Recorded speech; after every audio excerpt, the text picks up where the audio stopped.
Muy buenas tardes, amigos de todo el país. Bienvenidos nuevamente a Rumbo de la Tarde, aquí por la 98.5 FM. Quiero agradecerle y excusarme por el tiempo que estuve fuera debido a una indisposición que creo que está ya siendo superada, afortunadamente. En la tarde de hoy me acompaña la ingeniera Mildred Sena Vitini, el doctor Valentín Medrano Peña y el licenciado Miguel Peralta. Buenas tardes a todos. Sí, buenas tardes, don Miguel Guerrero, buenas tardes, doña Mildred, buenas tardes, Miguel Peralta. Tu mejor amigo. Te mandaron felicitaciones a ti. Sí. Sí. ¿Tú cumpliste años? Sí. Buenas tardes No. al pueblo dominicano. No, lo que pasa es que hay mucha gente que se acercan a uno haciéndole acopio, manifestándole que son asiduos del programa. Este programa tiene asiduos, ¿eh? Este programa Sí, tiene esos amigos tuyos y dos míos. No, amigos míos. Por ejemplo, el tema de la procura hacia el Ministerio Público de un sistema de pensiones y jubilaciones. Oye, el presidente quiere una modificación constitucional para que haya un Ministerio Público independiente y no tiene un sistema de pensiones y jubilaciones. Oye la vaina. Sí. Pero bueno, pero no hay sistema de pensiones y jubilaciones. Sí, pero aquí en está el bien, país. pero porque si hubiera un sistema de de cuando antes de la reforma de seguridad, la ley de seguridad social, lo que trabajábamos en empresas estables teníamos un retiro asegurado que yo pagaba mensualmente. Cuando se aprobó la ley, lo que hicieron en el Caribe fue que nos devolvieron todo el dinero y después yo me quedé sin pensión. Yo hubiera estado pensionado ahora trabajando en mi casa libro y no aquí trabajando como ya a mi edad. ¿Entiendes? Entonces, ¿y qué te hizo con el dinero que le dieron? Bueno, porque todavía no era un dinero suficiente para tú hacer absolutamente nada. Estamos hablando de que esa ley tiene ya como 12 años. Usted 13 años. debió devolvérselo a quien se lo devolvió. No, porque era la ley lo obligaba. Bueno, pero yo lo que quiero decir es que a este señor le mandaron felicitaciones. Que lo ven como una joven promesa de la comunicación y la política. Claro. Entonces, fueron abogados en ejercicio que me encontré en el Tribunal de Niños, Niñas y Adolescentes de Santo Domingo Este, la provincia de Santo Domingo, que te mandaron a decir eso. Muchísimas gracias, Lorenzo. Ya otras personas con antelación respecto a la ingeniera y su comunicación, dicen suave, soft communication de la ingeniera. Repítelo otra vez. Soft communication. Pero eso es muy mío, ¿eh? Pero que agrada, sobre todo que hay gente aquí que a veces se exacerba, sí, claro, y el ruido no permite. Cuando tú hablas muy duro, hace mucho ruido y hace muchos gestos. Es un mea culpa. No, tú no. Sí, me refiero a mucho otro. Culpa porque cuando el tal Ulises se pone ahí. Yo no sé, yo siento como que algo me entra. Pero oiga, yo siento como que me invade un espíritu. Pero no le digas el tal Ulises, pero porque se va a cohibir. Me invade un espíritu. No. Yo lo que digo, señores, que cuando se habla, que no hay necesidad de alzar la voz cuando tú vas a decir algo que tiene valor en sí mismo. Y ni siquiera hacer muchos gestos, porque si no están viendo los gestos, le quitan a la atención al oyente o al televidente, se fija más en los gestos y en lo alto que tú estás hablando que en lo que tú estás diciendo. Entonces el ruido opaca tu propio discurso. ¿Usted me permite decir? No, pero yo quería decir, perdón, tú sabes que yo... No, yo quería darle la bienvenida. Ah, bueno, está bien. Porque desde todos estos días, mira, incluso ayer hacíamos como una especie de Santus Santorum ahí. Decíamos, wow, pero tú, me dice la ingeniera, pero tú eres otro, tú estás como decaído, así, como afectado. Yo creo que don Miguel no está aquí. Eso nos entristece a todos. Y además no hay incentivos. Te voy a recomendar un libro. No, te voy a recomendar un ensayo. ¿El Santo Lamón? De Oscar Wilde. De Oscar Wilde, que se titula, escribió en la cárcel, se llama La decadencia de la mentira. Ah, es mentira, pero usted no está oyendo, entonces usted no está viendo el programa, ni lo está oyendo. No, yo lo estaba oyendo y precisamente quería comenzar diciendo... Pero él lo comentó, No, lo que quería decir es que yo aproveché el descanso. Malagradecido. Para decirle que... Malagradecido. Que me alegré mucho saber que yo estoy en compañía de todas las tardes aquí, de gente que me supera. Y que me supera cada uno en su área, porque cada uno de nosotros tiene un área específica, ¿no? Yo no puedo competir cuando se habla de derecho aquí con Valentín, no puedo competir con la ingeniera cuando se habla de matemáticas, de ingeniería, y mucho menos con Miguel cuando se habla de energía solar y ese tipo de cosas. Entonces, yo quiero decir que yo escuché el programa en varias oportunidades y me sentí muy bien de saber que yo comparto este espacio con ustedes. Quería decírselo. Entonces, yo quería rememorar algo que, porque probablemente de esto no se vuelva a hablar en mucho tiempo. Y porque pienso que desgraciadamente yo tenía razón. Y digo que desgraciadamente yo tenía razón porque los resultados de las elecciones me lo confirmaron. Y yo tenía otras expectativas, ¿no? Yo decía que la oposición, a pesar de la sabiduría de su liderazgo y su versatilidad política y el tiempo que había practicado la política, su ejercicio en diferentes estamentos de poder, incluso de la presidencia de la República, de la Cancillería, dirigiendo los partidos en momentos muy difíciles que ha atravesado este país en los últimos años, no se dio cuenta lo que en mi infantil experiencia política yo pude percibir muy claramente. Y yo siempre decía que la oposición estaba equivocada y estaba jugando todas sus cartas en una segunda vuelta cuando el gobierno, que tenía todos los resortes de poder en sus manos, estaba jugando todas sus cartas en una primera vuelta. Claramente, es evidente, el PLD lo estaba jugando una segunda vuelta con un propósito determinado que yo no voy a cuestionar. Y el doctor Leonel Fernández también con su propósito particular que yo tampoco voy a cuestionar. Pero se equivocaron. Se equivocaron. Y no había posibilidad alguna de que no se equivocaran. Y no solamente eso, sino que las alianzas que hicieron en lo que tiene que ver con las candidaturas municipales y congresuales, tampoco dieron los resultados apetecidos, porque todos vemos que el gobierno tiene un control absoluto del poder municipal y tiene un control todavía mucho más absoluto del poder congresal. Y tiene también el control ahora más grande del Consejo Nacional de la Magistratura. De manera pues que muy pocas veces, oiga yo lo que le voy a decir, muy pocas veces, incluso desde los periodos de los 12 años de Balaguer, ningún gobierno se va a juramentar el 16 de agosto con tanto poder como lo va a hacer el licenciado Luis Abinader. Con tanto poder y tanta petulancia. Sí, y yo no sé si eso evidentemente es malo, porque hay un malo y se inicia con un anuncio que a mí me parece un error garrafal. Yo creo que a él, no sé si es que él siente que le queda poco tiempo, tiene todos 4 años, todo un mandato solo, para navegar solo, con viento favorable. Es decir, y en una mar tranquila, pero sus reformas pueden agitar esas aguas. La van a agitar y pueden acelerar el proceso de reunificación de una oposición que cada día parece más distante. Porque los intereses comunes unen y no dividen. Por ejemplo, y yo he dicho que a mí me preocupa mucho el tema de la principal de las 12 reformas que ha anunciado, porque no ha anunciado una ni 2 reformas, ha anunciado 12 reformas. Pero solamente se han identificado 2. La reforma fiscal, que es una demanda de la comunidad internacional y es una exigencia de la realidad política y económica del país.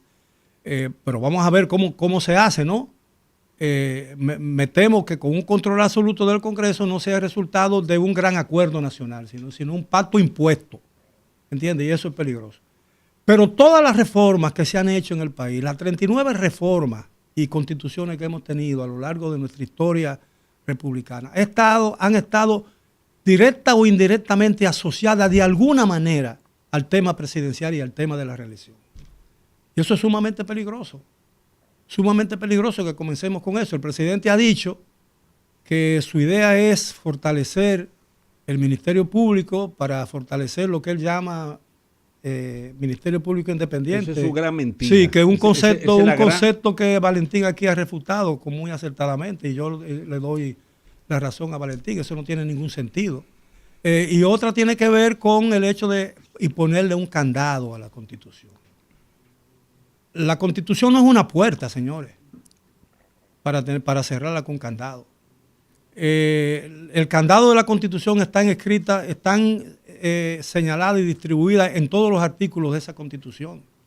Y tenemos una Constitución que quizás no sea perfecta, pero una Constitución más o menos moderna, con preámbulo, con muchísimas cosas que no tenían las constituciones anteriores del país. Es decir, Yo aconsejaría, si yo tuviera algún tipo de influencia en el gobierno dominicano, y consciente yo, por ejemplo, de la necesidad de que este país viva un momento de tranquilidad, que se reordene, que todas las cosas, que incluso la oposición recupere su poder, porque decía Benjamín Disraeli, el primer ministro inglés del siglo XVIII, que no hay una democracia perfecta sin una oposición formidable. Entonces yo creo que nosotros necesitamos de una oposición fuerte, consciente, no disparatada, sino una oposición que haya aprendido de sus errores, que han sido muchos en los últimos años.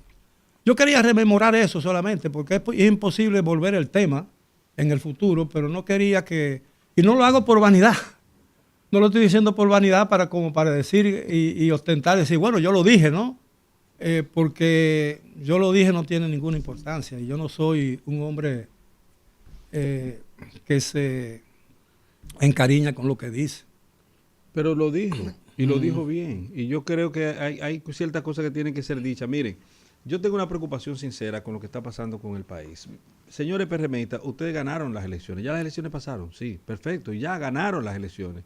Y van a tomar posesión el próximo 16 de agosto. Pero aprendan de la maldita petulancia que tenían los PLDistas, y escúsenme la expresión, cuando les rostraban a ustedes mismos, o sea, a nosotros, que estábamos en la oposición, una pela, 2 pelas, 3 pelas, 4 pelas, y vamos a hacer, y vamos a reformar, y vamos a hacer. Cuando ustedes ven a los adalides, a la cabeza, a la cúspide del Partido Revolucionario Moderno y del gobierno, señores, es atento a ello, como dicen, porque me da la gana. Mira, me da la gana de hacer una reforma. Atento a mí. Atento a mí. Yo voy a hacer una reforma constitucional. Atento a mí. No hay razón, no hay lógica, no hay una discusión aperturada. Ya dijo uno por ahí, el presidente me instruyó respecto a ir redactando la modificación constitucional. Y el otro dice, vamos a hacer una modificación constitucional. Atento a mí. No, porque me da la gana. Solitín dijo que él podía reelegirse. Ahora, la estrategia no está mal jugada, porque te voy a decir una cosa. Escúchame, que yo te di las felicitaciones, pero a veces yo disto mucho de si tú eres de la oposición o tú eres del gobierno. Te quiero decir, la estrategia utilizada ¿Tú crees que es mentira? De parte del oficialismo. No, es que la estrategia no está, es que tú no aceptas la construcción de la reforma se está haciendo sobre la base de la opinión pública, Valentín. Díselo al gobierno y a tu partido a lo interno. Yo te estoy diciendo lo siguiente. Lo que yo deploro es la petulancia. Porque al final de cuentas, se han olvidado que nada es eterno. Ni el PRI, que duró 76 años gobernando México. Ni la Unión Soviética. Entonces, nada es eterno. Entonces, ¿por qué usted tiene que en el ejercicio del poder ser tan petulante, tan avasallador, tan abusador? Sí, pero la diferencia de aquí, el PRI, era que los presidentes del PRI no podían reelegirse. Duraban 6 años, pero cuando terminaba tenían que irse de México. El sexenio, exactamente. Sí, tenían que irse de México porque su presencia en México molestaba. Y no es mala idea. Eso está muy bien. No es mala idea, porque lo mismo creo que en algún momento usted hizo aquí, haciendo una especie de recordatorio histórico y biográfico del gran presidente venezolano Rómulo Betancourt. Que se fue de Venezuela para permitir que sus sucesores en términos políticos pudieran gobernar y asentar su liderazgo. Porque él entendía que su presencia en Venezuela iba a impedir que el liderazgo de Raúl Leoni creciera, y eso era necesario para fortalecer el sistema democrático venezolano. Entonces, lo que yo quiero establecer para pasar... Y rechazó la posibilidad de reelegirse. A la ingeniera y a el joven valor estrella de futuro y presente, el señor Peralta. Es sardónico esto. No. Este tipo tiene unas luces brillantes, pero bueno... ¿Te hizo alguna rebaja en los paneles solares? No, ahí que todo. No, está haciendo ¿Por qué usted cree que yo le estoy dando su fundazo? ¿Por qué usted cree que yo le estoy dando su fundazo? Porque ¿cómo puede ser posible esa expresión? No, papá. Entonces, yo quiero establecer, finalmente, para pasar a la doctora, que aquí hay mucha gente que son especialistas en derecho constitucional. No los he escuchado ni los he visto emitiendo opiniones jurídicas constitucionalmente asentadas con respecto al tema de la modificación constitucional. Yo he dicho, pero no desde ahora, desde el día cero en el que el presidente de la República se le ocurrió mencionar la posibilidad de un Ministerio Público Independiente, que para mí esa es la mayor estocada que se le pueda dar a la vida democrática e institucional de este país. Porque va a constituirse en un freno para todo. Y si ahora nosotros tenemos funcionarios temerosos y timoratos que no funcionan, porque aquí si el presidente no dice que se haga una cosa, nada se hace, porque tienen miedo, no al Ministerio Público, no, al Ministerio Público no se le debe temer, porque si usted no define en su conducta una norma proscriptiva, usted tiene el derecho a sentirse libre y al disfrute de las garantías penales y sustantivas, y al disfrute de las garantías de derecho, y al disfrute de los derechos fundamentales, porque usted no está definiendo en su conducta ninguna proscripción. Ahora, yo solamente pongo el ejemplo de los países próximos que tienen Ministerio Público Independiente. Todos han tenido baches democráticos. Todos se han prácticamente jodido por esa figura jurídica. Se han jodido. Y que me pongan ejemplo, entonces, que vengan aquí los especialistas y los adalides del gobierno a decirme que no, que eso es falso. Que en Perú, por ejemplo, no se ha tenido cambios alrededor de 5 presidentes sin elecciones. No por la vía de las elecciones, como dice la Carta Sustantiva de la Nación, que es la manera, la forma en que nosotros escogemos a nuestros gobiernos. Entonces, con esta mentirilla y subterfugio, no, que busquen otra. Es más, mire, yo le acepto la modificación constitucional para que el presidente se eternice. Lo prefiero a que estén jugando con esa vaina, que es peligroso para el sistema democrático de la República Dominicana. Mira, déjame decirte algo. El problema es que un sistema democrático y una democracia real y efectiva no se crea mediante un decreto ni aprobación de una constitución ni de leyes. Cuantas leyes quieran aprobar, eso no hace una democracia. Porque la democracia es una costumbre, es un comportamiento, es un hábito en la vida ciudadana. Es decir, la democracia funciona cuando los ciudadanos aprenden a respetar los derechos de los demás. Cuando la gente sabe que vivir ordenadamente es bueno para sí mismo y para el resto de la comunidad. Cuando las leyes se observan, cuando hay respeto por las normas. Y eso no se aprende de la noche a la mañana, es la experiencia. En los Estados Unidos, todavía, casi 200 años después de la independencia de los Estados Unidos, el color de la piel era un camino seguro hacia la muerte en los estados sureños. ¿Entiendes? Porque no había respeto por la dignidad humana. Entonces, el respeto a terceros se aprende en la práctica, con la convivencia organizada.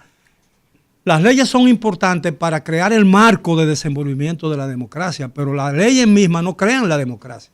Y ese es el error de los políticos dominicanos, que creen que basta unas elecciones, escoger democráticamente a un presidente por una mayoría de votos. Ya es una elección democrática. No, porque la elección realmente democrática depende de cómo se organizan las elecciones. La oportunidad cada quien tiene y la competencia en condiciones igualitarias para todos los actores que pretenden, aunque unos sean más populares que el otro, pero todos tienen una misma oportunidad. Si eso no funciona, todo lo que nos llamamos democracia es basofia. Hay una cosa, ahorita usted dijo que es posible que el tratar de una reforma constitucional en este tiempo no le permitiría a la oposición poder cohesionarse y fortalecerse a la salida de esta... No, yo creo que podría acelerarla, la cohesión de la oposición. Por temor. Sí. Podría acelerarla, pero es posible que eso no sea lo que quieran, que no haya cohesión, de tal manera que le permita a ellos en el 2028 poder optar con mucho más facilidad a quedarse en el poder. Es que esa reforma constitucional, con el control que ellos tienen en el Congreso, se puede aprobar en 10 horas o en 5 horas. En 5 minutos. En 5 minutos. Claro, pero hay que ver lo que esa reforma constitucional traería, porque también igual la democracia es vamos a decir, una cultura, un grupo de normas, un grupo de comportamientos que se dan. También la democracia se pierde a través del miedo, porque nos cohibimos de actuar y por lo tanto ese tejido social que ahora está fortalecido con todo lo que tenemos se puede ir debilitando. Entonces, si no existe cohesión social, si no existe confianza social, credibilidad social, nosotros estamos en un punto como sociedad de temor a lo que nos pueda suceder, porque el cumplimiento de las leyes no está supeditada a las leyes mismas, sino a quienes las están ejerciendo. Por lo tanto, podría haber cierta discriminación al momento de hacerla. Valentín estos días ha presentado unos casos y ayer presentó uno que fue cómo destituyeron a la persona de pasaporte y cómo dejan a otro ministro, al cual también se le acusa de incapacidad para el cargo, etcétera, etcétera, igual que a otros ministros, y están ahí. Entonces podría darse eso y hacerlo para la oposición y todas las personas que pertenezcan a la oposición. Miguel, ¿qué tú opinas? No, principalmente sobre el particular del tema de las elecciones. Quiero decirle, don Miguel, que para mí, a pesar de que la oposición no logró conquistar el poder, creo que sí se produjo algo interesante y una reconfiguración en el panorama político, donde entiendo y estoy completamente seguro, aunque no lo quieran contrastar, y es que simplemente se produjo la muerte del viejo partido. Ese es mi entender. Y creo que ahora pasa la antorcha a la fuerza del pueblo con un compromiso directamente con la población dominicana de representar verdaderamente una oposición. Ahora bien, queremos adelantarnos sobre los acontecimientos. Quizá quisiéramos ver la fuerza del pueblo en las calles o haciendo comentarios, pero es que no podemos caer en el juego del gobierno. Si usted se fija, ¿por qué el gobierno hasta este momento no ha presentado verdaderamente un borrador sobre la reforma fiscal y la reforma constitucional? Es al paso. Eso se le denomina la estrategia de shock, que es donde yo comienzo a pronunciar lo que posiblemente podría pasar y veo en el comportamiento social. ¿Dónde resbalan los otros? Exactamente. Entonces, ese más o menos que ellos están midiendo la fuerza, en qué sí y en qué no, para ver cómo van creando el modelo de reforma que sea el más sensible de poder introducir. Ahora, pero déjame decirte... ¿Tú crees eso? Ellos van a hacer su reforma, porque esa gente son testarudos. Recuérdese, y no quería decirlo, porque ahorita se envalentó en el Ministerio Público la cabeza, la cúpula del Ministerio Público, y empieza a hacerle el lío a la gente. Pero lo mismo pasó con la ley de extinción de dominio. Y ya pasaron los 2 años de vacaciones que tenía la ley de extinción de dominio, y no hay un solo caso de ley de extinción de dominio. Yo te voy a preguntar una cosa. Ellos son testarudos y no escuchan a nadie. Valentín, yo tengo entendido, creo que lo escuché una vez en la universidad, que una vez se convoca a una constituyente para reformar una constitución o hacer una nueva. No importa que sea una convocatoria ad hoc. Una vez instalada la constituyente, los constituyentes pueden plantear cualquier tema. Son chivos sin ley, don Miguel. Sí. Una vez se apertura la constituyente, que es la lo de ad hoc se fue. Asamblea Constituyente, sí. Porque nosotros no tenemos la constituyente como figura de modificación constitucional, sino es Todas las constituciones han sido aquí con Congreso Constituyente. Sí, exactamente, Asamblea Constituyente. Sí. Entonces, en esa Asamblea Conjunta Constituyente, después que usted la aperturó, se convocó, se hizo la ley, se conformó, se dio el quórum, ahí cualquier cosa puede ser sometida y aprobada. Y fíjense con el mismo ejemplo que ponía de la ley de extinción de dominio, que yo creo que es inconstitucional por muchas razones, y así lo consideró la sala de la Cámara de Diputados en el Congreso. Eso lo aprobaron de una manera en el Congreso, y la Cámara de Diputados hizo como un Frankenstein y le separó muchísimos de los componentes de figuras jurídicas contenidas, las taló, las modificó, las redujo, amplió otras, y fue un asunto totalmente diferente. ¿Pero por qué lo hacen? Porque tienen la potestad de hacerlo. Y así pasa con la Asamblea Revisora. En esa Asamblea Revisora te convocan para una cosa y podría salir un ornitorrinco. Sí, claro.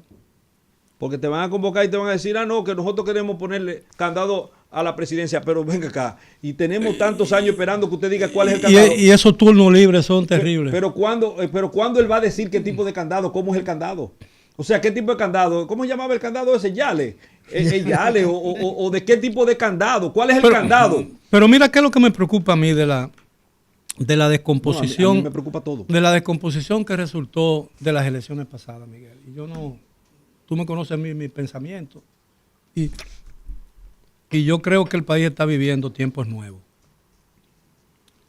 No sé si esos tiempos nuevos son mejores que los pasados. Yo no estoy en capacidad de decir una cosa o la otra. Son tiempos nuevos. Pero son tiempos nuevos, son tiempos nuevos, gente nueva, líderes nuevos. Y no veo en la oposición un liderazgo lo suficientemente fuerte y prometedor para reemplazar el único liderazgo que realmente va a quedar probablemente en la oposición, que es el doctor Leonel Fernández. Y es evidente que el doctor Leonel Fernández trabajó para ser nuevamente candidato en el 28. Y no se ve en el panorama, en el elenco de su partido, no se ve una persona con capacidad para sustituirlo ni reemplazar. Pero él sería candidato y yo quisiera que reflexionáramos sobre eso. Y no me vean a mí eso como un prejuicio o una cosa de envidia y de odio, ni nada de esas cosas que se dicen. En el 28... el candidato de oposición probablemente sea el doctor Leonel Fernández, con muchas posibilidades. 32 años después de haber sido presidente de la República. Hijo. Cuando yo pienso eso, yo digo, esto es un témpano. Un témpano la política dominicana. Si se frizó en el tiempo. Es decir, la movilidad social es imprescindible para que un país marche y funcione. Yo creo que el doctor Leonel Fernández está desperdiciando una oportunidad brillante que la vida le ha dado, que es la de ser una guía, una memoria histórica en el país. Y a veces me da la impresión de que él no tiene o le importa poco, porque lo tiene, porque es un hombre sumamente inteligente, brillante, quizás el político más brillante que tiene este país en este momento. Y en muchos años. No ha sido el político más brillante de todos los tiempos en la República Dominicana porque esa pretensión no se le puede otorgar a nadie. Porque ¿quién decide eso? Pero no hay duda de que en los últimos años ha sido el político más hábil, el político más inteligente, el político más preparado, el político que tiene un desenvolvimiento en la esfera internacional mucho más ágil y cosas, porque es un tipo que despierta simpatía y todas esas cosas. Pero todo tiene un término y yo creo que su carrera presidencial debió haber terminado. Lo que pasa, don Miguel, yo estoy totalmente de acuerdo con usted, pero hay que entender algo. Yo en política entiendo que los liderazgos no se regalan y mi generación tampoco está cumpliendo con el rol que le corresponde. Fíjese, el miembro de la dirección política de la Fuerza del Pueblo, Hipólito Polanco, anunció antes de ayer que buscará la candidatura presidencial en la Fuerza del Pueblo. Ahora, eso deberían hacerlo más actores. Pero, el problema es que están esperando que venga un deísmo, que vengan y le levanten el brazo. No, pero nadie, perdón, Valentín. No, pero una pregunta para que él me aclare, don Miguel. Si es la candidatura a la presidencia de la Fuerza del Pueblo o la candidatura presidencial por la Fuerza del Pueblo. Candidato a la presidencia por la Fuerza del Pueblo. Pero eso puede ser, bueno, tú sabes que eso es, una vez Homero Lajara Bulgo oficializó la candidatura reeleccionista de Balaguer para que no fuera uno, se postuló como candidato, incluso con la anuencia del propio Balaguer, que sabía que necesitaba un opositor para legalizar su elección. Pero nadie está cohibido de aspirar, porque yo le voy a decir una cosa, si yo, por ejemplo, aspiro a la presidencia de mi partido, y tengo los mayores números que Leonel Fernández, porque lo construí, porque hice el trabajo, lo hable, me lo va a tener que reconocer. Ahora, si no se hace el trabajo, lo que quieren es que Leonel simplemente... No, yo no me refiero a eso. No, yo no me refiero a eso. Yo lo que creo que los liderazgos políticos tienen papeles que cambian con el tiempo. Bueno, Balaguer es un ejemplo de eso. Es un ejemplo de eso. Pasó por 3 estilos de liderazgo. Pero yo lo que digo...